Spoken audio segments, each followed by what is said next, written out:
Give us a profile of Jannik, because like I see outside looking in, and I have all the respect in the world for what you all have accomplished, what he is now. But it, like, outside looking in, he just reeks of discipline. Like, it seems like if he has a bad day, we're not going to know, right? And he's going to be understated, but it feels like he just, inside of this phenomenal athlete, it feels like he still has that lunch pail mentality a little bit. And the ability to kind of have perspective, even on, what's going to be one of the most painful days of his career, losing that match to Carlos. What he did in the aftermath, and his ability to speak, and it felt full of gratitude, but it kind of, outside looking in, is it as good as advertised as far as discipline? I mean, he almost seems like a robot, or like a piece of computer software or something. It is as good looking from the outside in as what it is from the inside. He's a good young man. I want to call him a kid, because in a lot of ways he's still a young kid, and he does teenage things, and he has a normal life away from the tennis court. But you know what he has? He has great self-awareness. And I think for any great champion in any sport, you have to be self-aware. So you have to know how to handle yourself, how important something is, to be able to deal with disappointment, to not carry on like a pork chop if you win a match, to not be an idiot if you lose a match, to have a way to deal with failure and success pretty much in the same way. Yes, you get a little bit excited if something great happens, but don't get too down if something bad happens. Try to learn from it and move on and get better. And he does all those things. And then you have an incredible work ethic. He has wonderful resilience, and that resilience will be tested after that match in Paris, to how quickly he can move on. And it doesn't matter if he wins or loses his matches in the coming weeks. It's more about how you handle yourself through those moments, and you just keep pushing and keep pressing. And he's willing to do that.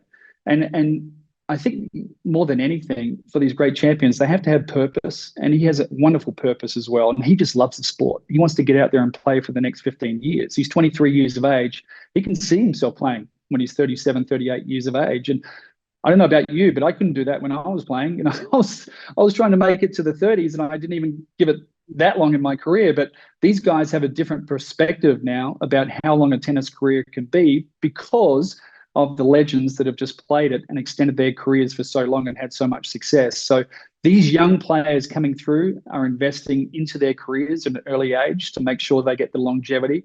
And with that, they have great self-awareness. I think Carlos has it as well. I think he's very aware of his surroundings, very aware of his success and his popularity. And Jannik is as well. And all at the same time, he's able to keep his feet on the ground. So what you see from the outside, we were so damn proud of him, regardless of whether he won or lost that match. Obviously, we wanted him to win that match, and we were heartbroken for him not to win it. But you send a player onto the court, the one thing you ask for is for that player to give them everything you have. That's it, as a coach. And he gave us more than that. So when you look at a tennis match, the way it was played, how good it was, how well those two guys competed, no toilet breaks, no physios, no trainers, no complaining, just pure 5.5 hours of brilliant tennis, business-like tennis, great respect between the two players. You can't ask for anything more as a coach. So regardless of the result, I take my hat off to Carlos. He's an amazing young man. We have an incredible respect for him. But believe it or not, I've been with Jannik for over 3 years now. I have more respect for him now after watching that match in the Roland Garros final than I had before that. And that's pretty hard to say that, because I know him pretty damn well. So for me, that was the biggest takeaway from that French Open final. Can you say more there, if you're inclined to go there? Take us inside the locker room, and I'm interested in what you said, that the fact that there is this self-awareness there, I imagine that's another wrinkle. You can't outwit, you can't sort of fool him into thinking this match was something that it wasn't. What was your message to him after witnessing that and after he came so close? We barely said anything, to be perfectly honest. After the match, clearly there was disappointment. He sat in the locker room for a good 15 or 20 minutes. Each one of us that's in his team came up and gave him a hug. We told him we were really proud of him, proud of his effort. But there's no real time. That's not the perfect time to give him a speech about what we can learn from it. We're going to move on from it. You have to show a little bit of empathy for what he's going through. sadness, a few tears for everybody. But I got to say, later that night, a few hours later, he wasn't over it. He's never going to be over it. I think a match like that stays with you forever, and you try to become better for it. But he has great perspective as to the importance of playing a tennis match compared to real life. And there's much more important things going on. And certainly in his life, there's going to be much more important things than winning or losing a tennis match. And I think that that's where the self-awareness comes from, is that, yes, it was disappointing, but it's just sport. It's just a tennis match. Go out there and have as much fun as you can. And hopefully next time we can turn this around and we'll try to get better from this.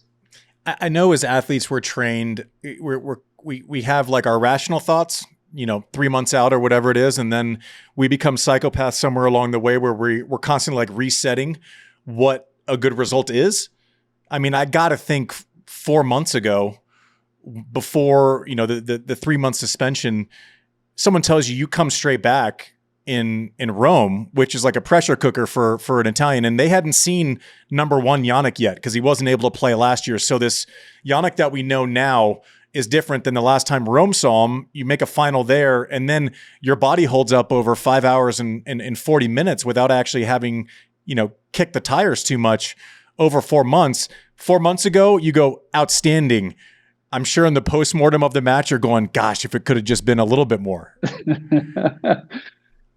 At some point, I did tell him, mate, if we going into Rome, because we were just hoping to win 1 or 2 matches in Rome, where we had no idea what was going on. And we had early indications in the practice sessions, because the practice, I won't get into too much detail, but finding practice partners in the practice sessions leading in for the first couple of months during his ban were quite difficult to organize to get good players, because everything had to be approved through the ITIA. Basically, we were hitting at one of his sponsors, Lavazza, who's one of his sponsors near Monte Carlo. They had a backyard clay court, and that was really the only court that we could practice on. So they were kind enough to open up their doors and cook for us every day. That was the greatest thing of the 2 months, is that we had so much fun hitting at the Lavazza house and having dinner lunches with the family, and they had chefs cooking for us, and we had a ball for 2 months. But the tennis was sort of second priority. The physical training was the biggest priority. And then about 4 weeks before the Italian Open, then we could get serious with a lot of his playing and then start to play a lot more practice sets against better players and get an indication as to where he was going to be. And to be perfectly honest, a lot of his practice sets, we weren't overly confident going into Rome. So we were just hoping to win a couple of matches in Rome to find his match legs again, because you can do all the training in the world, but it's completely different to actually playing a match when you've got those nerves and the anxieties, and you've got 10,000 people in a stand yelling and screaming, and you've got to turn up to the courts and do the media and do the obligations. And all those things go into just taking a little bit of energy away from you. So winning a couple of matches in Rome was a big bonus for us. One of the big things about Jannik is that he constantly surprises us all the time, not just with his level, but with his maturity and the way he goes about things. But because he's constantly surprising us, is kind of the normal for us now. So the fact that when we got to Roland Garros, he had a great tournament in Rome, our expectations inside his team went up for sure, because we knew deep down that maybe he needed a little bit of help with the draw. If we get through those first couple of matches, then anything could happen. So once he got his teeth into the tournament at Roland Garros, no, we weren't that surprised because we know what level he's capable of playing at. But to be able to hold that level for 5.5 hours in the final of the French, again, that was it's something that's become normal from within his team, is that he continually surprises us and shows us new things that we weren't ready for.